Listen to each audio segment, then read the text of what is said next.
Nasib baik tak kena kepala.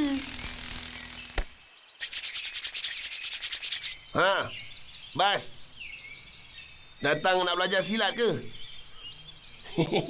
Tak, saya datang ni nak minta bantuan. 2 ekor anak Cik Rama-Rama dah hilang. Saya rasa saya tahu siapa penculiknya.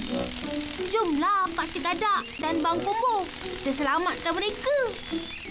Saya tak nak. Hari ni saya cutilah.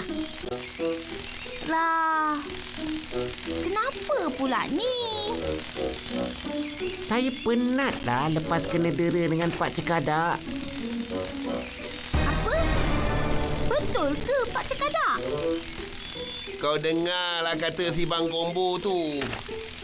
Aku bukan dera dia pun. Aku cuma nak dia berlatih silat aja. Betul tu.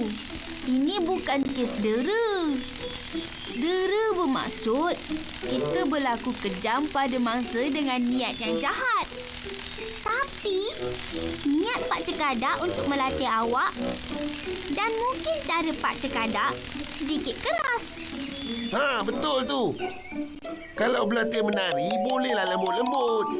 Ini latihan silat, mestilah keras. Jomlah Bang Kumbu. Marilah.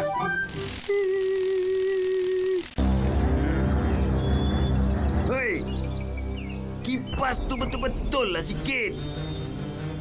Kipas betul-betul. Saya dah agak dah. Inilah dia penculiknya. Ini baru betul penderaan. Tak boleh jadi ni.